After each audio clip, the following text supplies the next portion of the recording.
Полная готовность. Ой, отель такой уютный, такой светлый. Здесь, наверное, один лепесток с мою ладонь. На обед принесли вот такой кусочек мяса, салатик. Как устроено такси здесь в Буэнос-Айресе? Все распределяются по лежакам, и начинается тихий час.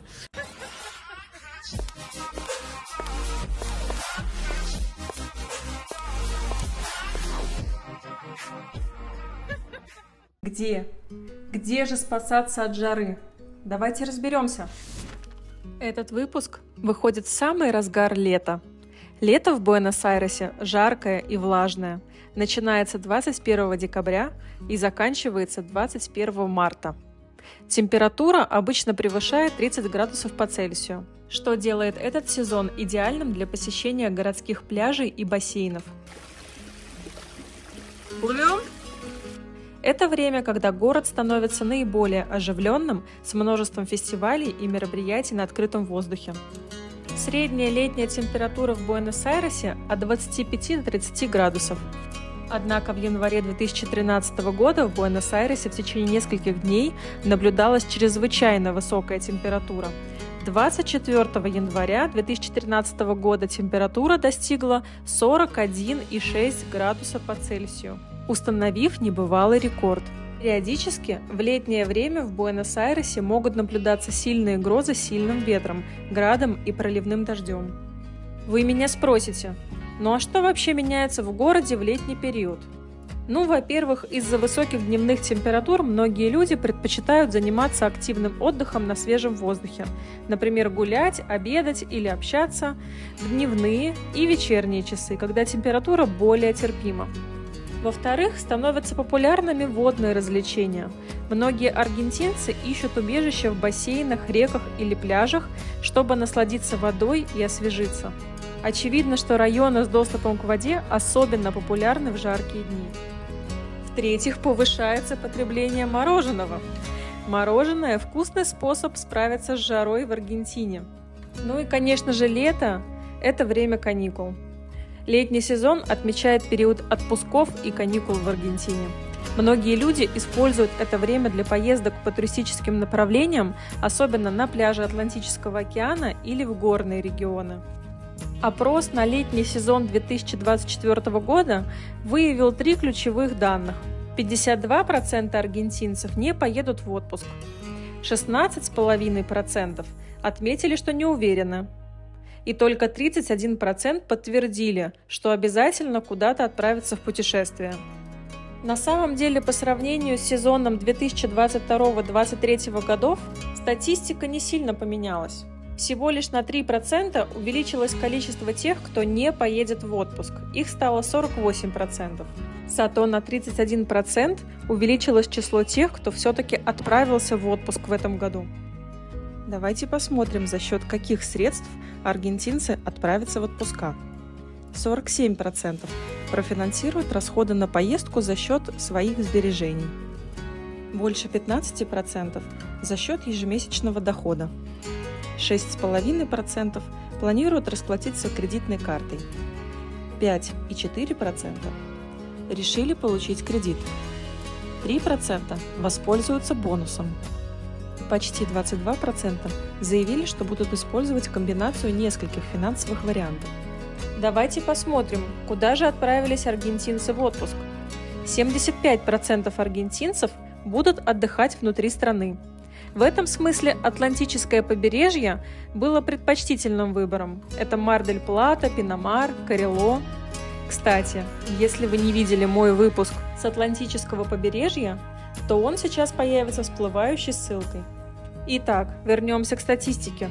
75% аргентинцев будут отдыхать внутри страны, остальные – за пределами.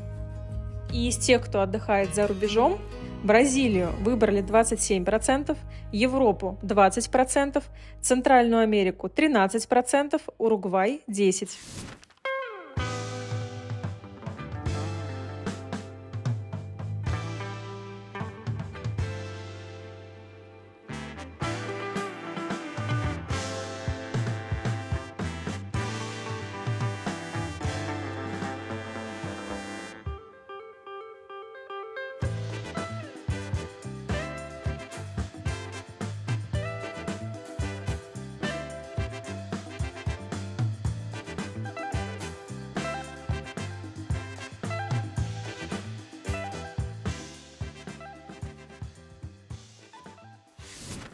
На этом канале я рассказываю об Аргентине и освещаю актуальные темы по вопросам получения ВНЖ по различным программам, например, по рантье. Если вы еще не видели мое видео, где я брала интервью у юриста и рантье Маши, которая живет в Буэнос-Айресе, то ссылка на это видео сейчас появится во всплывающем окошечке. Другая тема, которая может быть вам интересна, это получение ВНЖ по обучению ребенка. Есть видео, где я рассказывала об одной из школ Буэнос-Айреса, брала интервью у юриста и директора школы. Помимо этого, я также рассказала о программе получения ВНЖ по обучению взрослого на курсах испанского языка или в специализированном учебном заведении Буэнос-Айреса. И ссылка на это видео тоже сейчас появится в всплывающем окошечке. Для того, чтобы не пропустить новые видео на моем канале «Аргентина на каблуках», просто нажмите на кнопку «Подписаться на канал». Для этого вам не требуется никакая сложная регистрация на YouTube. Вы просто входите под своим логином и паролем электронной почты, и кнопка «Подписаться на канал» вам доступна. Огромное число аргентинцев проводит летние дни у бассейнов, в общественных городских бассейнах, которых больше 10 в Буэнос-Айресе, а также у бассейнов жилых комплексов, в которых расположены квартиры. Все, кто приезжает в летний период времени в Буэнос-Айрес, предпочитают заселяться в квартиры, которые расположены в зданиях с бассейном. В моем телеграм-канале по аренде недвижимости в Буэнос-Айресе вы можете ознакомиться с доступными вариантами квартир, в том числе с бассейнами, сориентироваться по ценообразованию арендной недвижимости, а также ознакомиться с результатами работы по индивидуальному подбору квартиры под запрос клиентов по хэштегам «Наши новоселы», «Отзывы» и «Наши кейсы».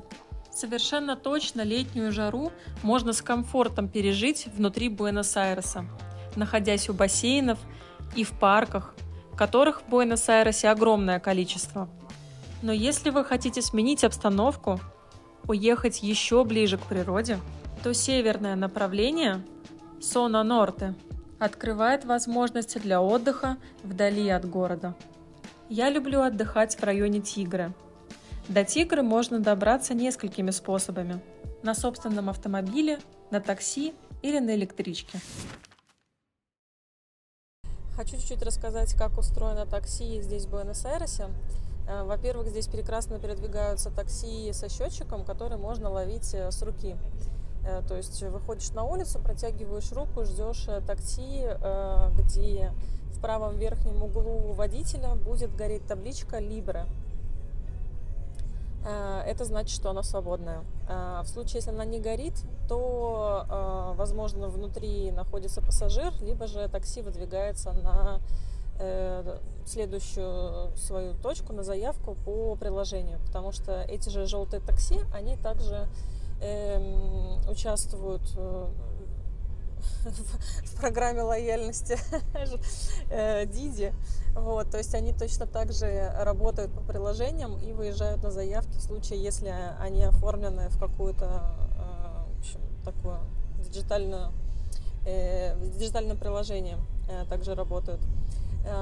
Итак, значит, по приложению, если скачать Didi приложение, есть еще приложение такси премиум, Uber работает в Буэнос-Айресе и еще несколько хороших приложений. Нужно тестировать, на самом деле их здесь, в принципе, вариативность есть, можно выбрать 4-5, можно загрузить себе и в зависимости от района проэкспериментировать, в какой, ну вот ваш конкретно район, где вы живете, какое такси чаще всего приезжает.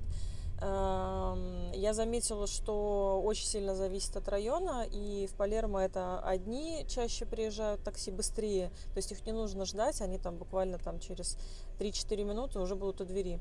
Вот. А в другие районы, Пуэрто-Мадейро, Виша Креспо, там немножечко другие, видимо, более распространены такси и приложения.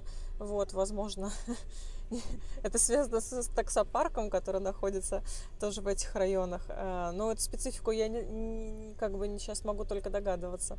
но однозначно, что в какой-то определенный район определенное такси приезжает быстрее.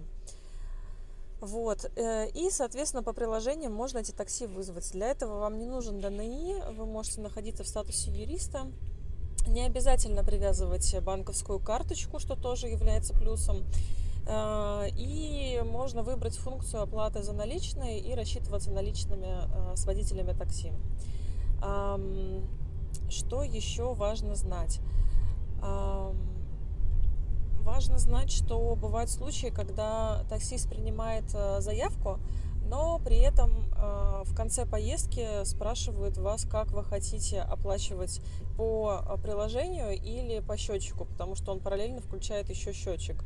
В этом случае, как правило, выгоднее сказать о том, что я хотела бы оплатить по приложению, потому что я вас по приложению вызвал, и, собственно, и в этом смысл. Зачастую расчет по приложению будет меньше, чем по счетчику. Почему? Потому что в момент, когда вы ловите такси с руки в центре города, таксист начисляет некую фиксированную стоимость за посадку. И в зависимости... цены, понятное дело, в Буэнос-Айресе потихонечку растут, в зависимости от курса местной валюты. Но, в общем, на короткие расстояния значительно дешевле пользоваться приложением, нежели ловить такси с руки, потому что в случае с коротким расстоянием стоимость вашей поездки может быть там 500 песо, а когда вы за посадку заплатите 500 и еще 500 за сам километраж, здесь уже получается 1000, в общем, почти в 2 раза больше. Вот, и, это, конечно, детали. В любом случае, если мы даже говорим про 1000 песо, грубо говоря, это $1, то есть стоимость такси, крайне низкая, очень комфортная, особенно в сравнении с другими крупными городами. Поэтому можно сказать, что такси в Буэнос-Айресе это чуть ли не подарок. Дорога до Тигры на автомобиле займет примерно полчаса. На электричке около часа. Район Тигры является частью дельты реки Парана, одного из крупнейших водно-болотных бассейнов в Южной Америке. Эта речная дельта состоит из сети рек, ручьев и островов. Река Парана – одна из крупнейших в мире. На своем пути река уносит большой объем отложений, которые в устье Рио-де-ла-Плата образуют банки, которые постоянно растут и дают начало островам. Таким образом, за тысячелетия была создана дельта реки Парана, занимающая площадь около 14 тысяч квадратных километров.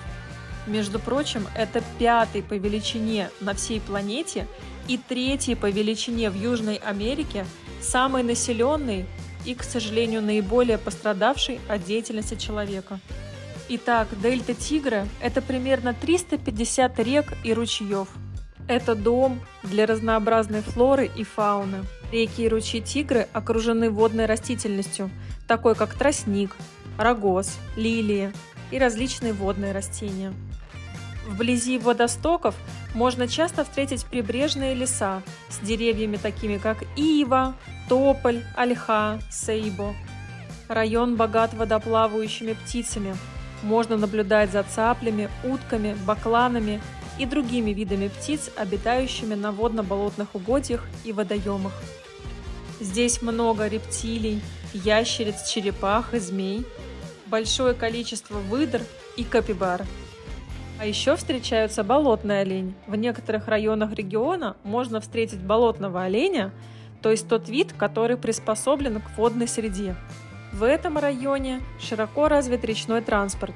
Вместо улиц многие общины в дельте Параны используют каналы и реки в качестве основных транспортных маршрутов.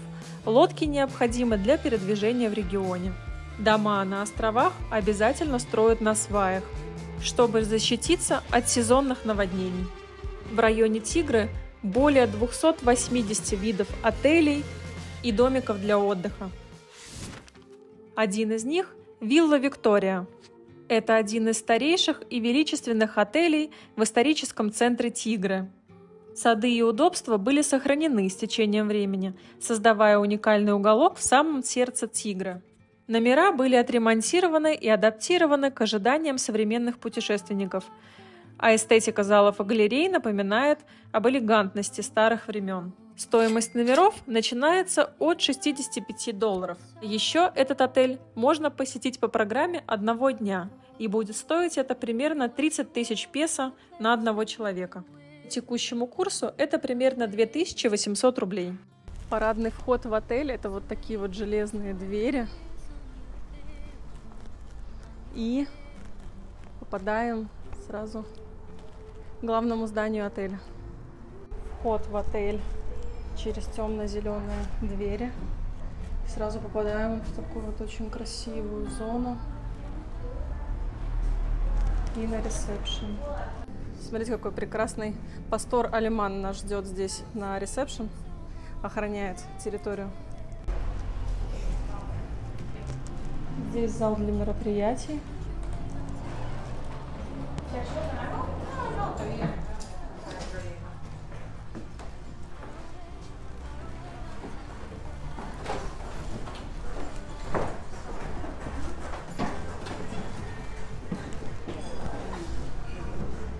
Ой, отель такой уютный, такой светлый, такой здесь как-то вот декор продуман до мелочей. И вот такая вот светлая получается ресторанная зона под прозрачной крышей. Здесь, конечно, немножко жарковато сейчас в летний день, жаркий, вот, но смотрится очень эффектно. И вечером, я думаю, здесь будет просто красотища. Здание отеля было построено в 1920 году. И оно принадлежит шведской семье, то есть такой отель шведско-аргентинский.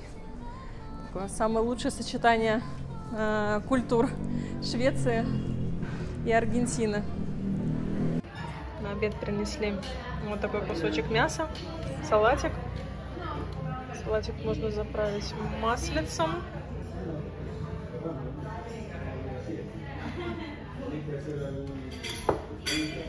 Лимонад. Рядом с Буэнос-Айресом в Тигре можно найти очень большое количество разных мест для отдыха на выходные. Например, это могут быть посадос или кабанес, или отели загородного типа. Почти все посадос, отели и кабанес, места для размещения здесь недалеко от Буэнос-Айреса, они предполагают наличие бассейна, в котором можно искупаться, освежиться. И почти все они обладают зеленой, очень красивой территорией. Вот, например, как здесь, видите, и пальмы, и цветущие деревья, поют птицы, пальмы, можжевельники, в общем, разного типа зеленое насаждение. Здесь, в принципе, очень хорошее внимание уделяют большое тому, насколько с комфортом можно отдохнуть, воссоединиться с природой и обрести вот такую новую, свежую заряд сил, эмоций для новой рабочей недели. Вы когда-нибудь видели магнолию? Это просто гигантские цветы. Здесь, наверное, один лепесток с мою ладонь. Просто невероятной красоты.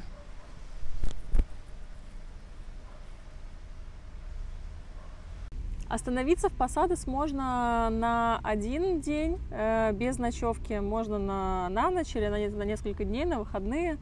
Вот, в принципе, здесь, наверное, больше 2 ночей можно заскучать, потому что на территории не так много развлечений. Хотя я видела Посадос в Тигре, на территории которых есть и мини-кинотеатры, бильярд, какие-то поля для массовых игр командных. В холле лежит большое количество различных игр для компаний, если вы приезжаете с компанией, чтобы можно было поиграть там настольные какие-то игры, карты. Вот, то есть, в принципе, собственники, владельцы отелей заботятся о том, чтобы ваш отдых был разнообразным и интересным. На территории Посадоса вот такие различные зеленые насаждения. И, конечно же, это очень важно, потому что все приезжают для того, чтобы побыть на природе, вдохнуть от этого свежего воздуха, кислорода, послушать пение разных птиц, которые, конечно же, прилетают на плоды этих деревьев, растений, ягод. Вот. И поэтому, конечно, здесь появляются уже другие звуки, которых нет в Буэнос-Айресе, хотя Буэнос-Айрес, на мой взгляд, очень зеленый город. И в парках можно увидеть огромное количество разных птиц, и, конечно же, эти зеленые попугайчики, крикуны очень прикольные. В общем, жаловаться не на что. Но здесь, в районе Тигры, конечно же, есть свой такой тоже колорит, и здесь гораздо меньше машин, хотя, в принципе, транспортная доступность хорошо развита, можно до каждого загородного там дома или закрытого баррио доехать и на общественном транспорте, и, естественно, такси хорошо развито, Uber. Вот, достаточно быстро приезжает почти в любую точку, поэтому можно не сомневаться и не переживать. Из Буэнос-Айреса можно добраться на электричке до Тигры, можно взять в прокат автомобиль и, соответственно, поездить здесь тоже по местности, по райончикам, заехать в большой торговый центр, находящийся в Тигре, заехать в зоопарк, который тоже находится в Тигре, поездить по разным небольшим улочкам и посмотреть и культурные здания, которые здесь находятся в городе. Здесь в Тигре можно арендовать и яхту, можно покататься на речном трамвайчике, можно отправиться исследовать Тигры на Subboard, это SUP. Еще один пример отеля в Тигре – Сенатор Дюпон. Стоимость номеров в отеле примерно такая же, как вилла Виктория. То есть стоимость стандартных номеров начинается от $65. Стоимость пакета одного дня на одного человека от 12 тысяч песо, то есть примерно 1000 рублей. Ну что я могу сказать? Отель действительно очень красивый.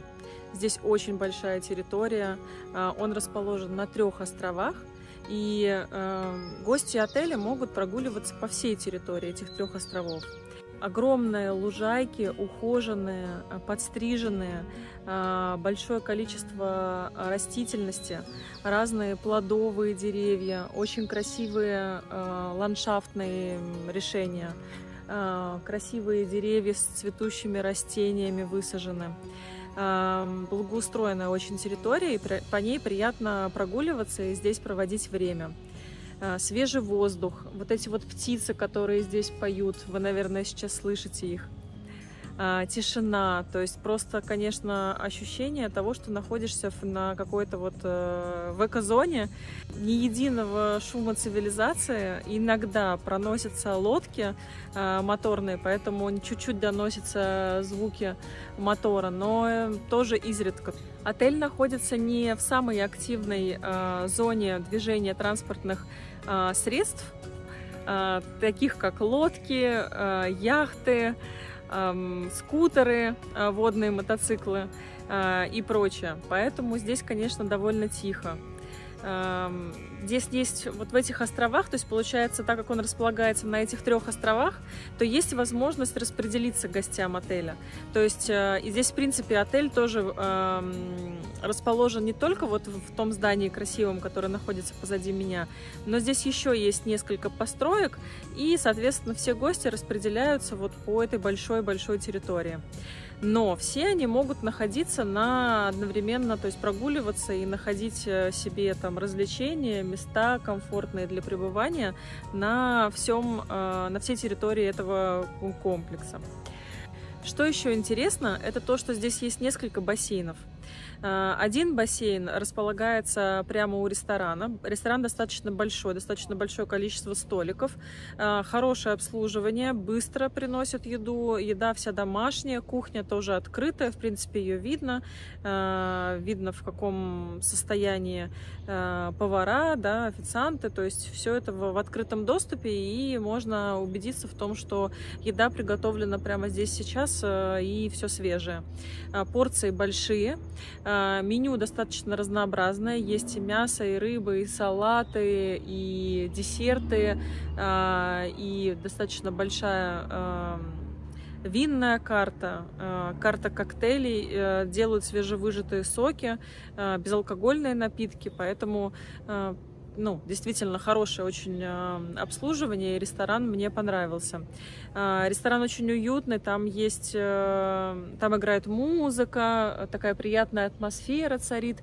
И вот вокруг этого ресторана тоже располагаются лужайки, на которых можно загорать, собственно, слушать эту музыку фоновую, которая играет в течение всего дня. Рядом там же располагается большой бассейн, в котором все купаются. И после обеда, примерно после часа дня, все распределяются по лежакам, и начинается тихий час. Вот, я заметила, да, что особенно как бы вот, в удалении от бассейна и от ресторана, там, где играет музыка, образуется такая тихая зона, в общем, и все наслаждаются свежим воздухом, звуками природы и расслабляются. Вот сейчас, кстати, слышно, что летит вертолет. Здесь периодически летают и аэропланы, и вертолеты, вот, и тоже доносятся звуки. Я рассказала о первом бассейне, а также здесь на территории есть еще второй бассейн. Как я уже сказала, несколько комплексов, в которых можно остановиться в номерах. И вот рядом с одним из комплексов есть еще один бассейн. Они, кстати, примерно одинакового размера. И там есть лежаки. Лежаки, кстати, классные, но вот лежаки не всегда хорошего качества попадаются в отелях, загородных клубах, а вот здесь лежаки пластиковые, красивой формы, очень удобные для повторяющей изгибы тела, и на них приятно лежать, вот. А если еще и какая-то поверхность не сильно ровная, то есть можно еще даже качаться на нем, то есть он такой прям как лежак-качель. Вот. И также есть зоны с гамаками, то есть можно читать книгу, слушать музыку, болтать друг с другом лежа в гамаках, потому что некоторые гамаки расположены прям близко друг от друга, можно вот прям компанией лежать в гамаках, и это тоже очень удобно, что как бы гамак висит не чисто декоративно, да, а действительно его с точки зрения утилитарного применения и отдыха гостей все достаточно продумано. Позади меня располагается основное здание отеля, и рядышком там же расположен причал. То есть можно причалить непосредственно прямо к отелю, припарковать свою лодку и сойти на берег. Так как территория большая, то здесь проложены тропинки из одной части острова в другую. И такое вот движение по этой территории, оно такое напоминает движение по джунглям. То есть идешь и находишься как будто в глубине какого-то леса, но при этом тебе комфортно идти, потому что эта тропа достаточно широкая. Ты постоянно в тенечке, а так как палящее солнце, и вот сейчас особенно жаркая погода, лето, сегодня было 32 градуса, чистое голубое небо, иногда проплывают перистые облака. В общем, здорово провести вот так целый день, а может быть даже и несколько дней на территории отеля. Также отель предполагает концертную программу, которая идет с субботы на воскресенье. То есть для тех, кто планирует оставаться на выходные, также действует вот такой пакет, включающий в себя развлечения, ужин и шоу-программу. Что очень важно, это то, что отель dog-friendly. То есть для тех гостей, которые приехали с ночевкой, и для тех, кто останавливается на один день, возможно пребывание вместе со своим домашним животным, например, с собакой. Отель Hilton Pilar расположен в городе Пилар в провинции Буэнос-Айрес.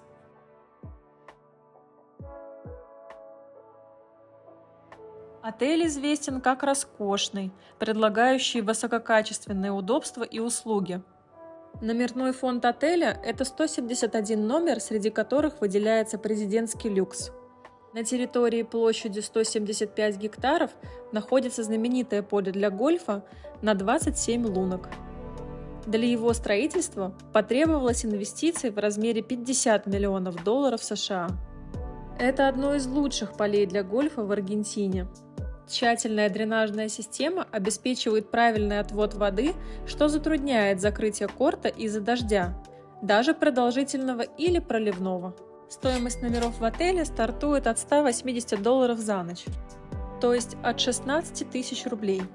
Отель также располагает пакетами одного дня, в которые может входить не только пребывание на территории отеля и пользование бассейнами, но и пакеты массажа. Стоимость однодневного пребывания составит примерно 70 тысяч песо, то есть около 7 тысяч рублей. Территория отеля просто гигантская. Позади меня это здание, через которое осуществляется вход на гольф-поля. И также здесь много гольф-каров на территории, которые помогут передвигаться и максимально быстро доехать до той точки, в которой вы будете стартовать. Территория отеля просто гигантская. Здесь расположено отдельное здание, через которое осуществляется вход на гольф-поля. Также отель предлагает возможность путешествовать по территории отеля на великах, так как территория очень большая, действительно гигантские гольф-поля и много разных блоков, то есть разные здания, которые снимаются и посуточно, и на более долгосрочную аренду, здание отеля плюс дополнительные корпуса. В общем, есть где разгуляться и есть чем заняться. В том числе можно взять с собой теннисные ракетки и позаниматься теннисом. Вот позади меня теннисные корты. Вот, поэтому идеальный способ изучить территорию – это взять гольф-кар и отправиться в путешествие по территории Hilton Pilar. Ну что, пришло время спа-процедур. Отправляемся в спа. Полная готовность.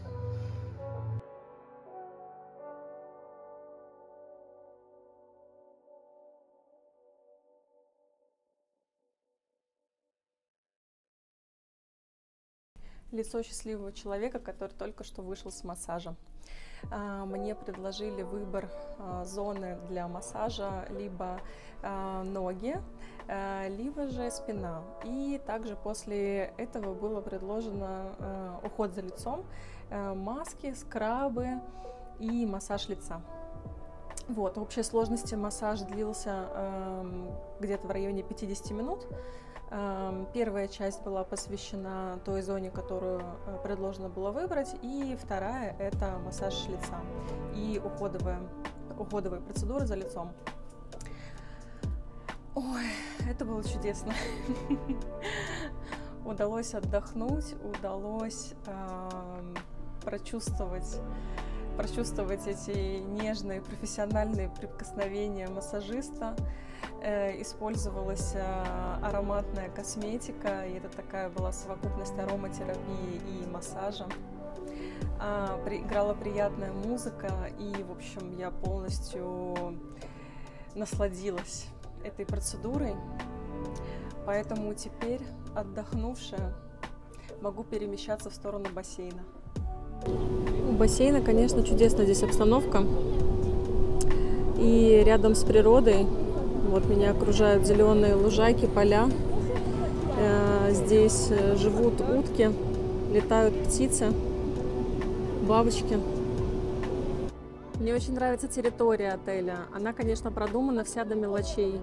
В спа-зоне есть климатизированный бассейн, то есть на зимнее время он подогревается, есть несколько джакузи, внутри отеля и снаружи, где также можно посидеть, подышать свежим воздухом, я имею в виду снаружи, да, и насладиться природой, которая окружает отель. Здесь действительно огромные гольф-поля, и много птиц летает, бабочки, кузнечики чирикают.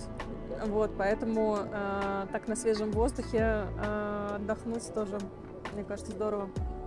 Для детей здесь очень большое количество всяких интересных штук. Например, надувной батут или детский бассейн достаточно хорошей длины. Также здесь есть детский клуб с классной детской программой, которым могут пользоваться гости отеля. Вот, поэтому, приезжая с детьми, можно быть уверенным в том, что они будут заняты и им здесь будет комфортно и интересно.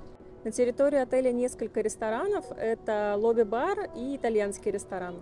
Итальянский ресторан работает с часа дня до 3, и в этот период работает кухня. Соответственно, во все оставшееся время можно поесть и заказать напитки в лобби-баре. Я шла на массаж с часа 30 до 2:30, вот, поэтому я сделала свой заказ, заказала свою еду заранее в итальянском ресторане, чтобы к моменту, когда я освобожусь после массажа, еда уже была готова, и, собственно, не пропустить это время обеда, пока работает кухня итальянского ресторана. Она мне нравится больше, чем кухня лобби-бара. Я имею в виду меню. Я думаю, что у них на самом деле одна кухня, но меню различается. Вот, поэтому тут тоже, соответственно, такая вот, совет следить за временем, вот, потому что в прошлый раз, например, я приехала, вернее, запланировала есть поздно, после 3, вот, и осталось только меню лобби-бара, которое, в принципе, меня тоже устроило, то есть качество еды в отеле действительно классное. В меню ресторана и холодные закуски, салаты, супы, горячие блюда, блюда из морепродуктов, рыбы, мясо. Цены на салаты на текущий момент, а сейчас, получается, начало февраля, в районе от 5 до 8 тысяч песо. На горячие блюда от 7 тысяч до 15 тысяч песо. На супы в районе 5 тысяч песо. Ну и напитки там все в пределах там от 5 до 15 тысяч песо. Чашечка кофе, предположим, будет стоить примерно 2-3 тысячи песо.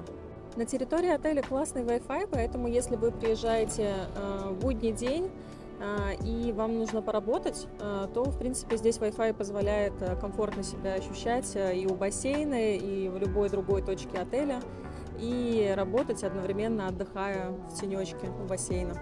Какая роскошная территория. Очень красивый вид и на бассейн, и на гольф-поля. Все зелененькое. Все рассветы будут мои. Очень красиво. Номера в отеле очень хорошие, новенькие, комфортные. Здесь приятный аромат. И все по высшему стандарту. Мебель уютная. Ну что, отправляемся пока обратно на бассейн.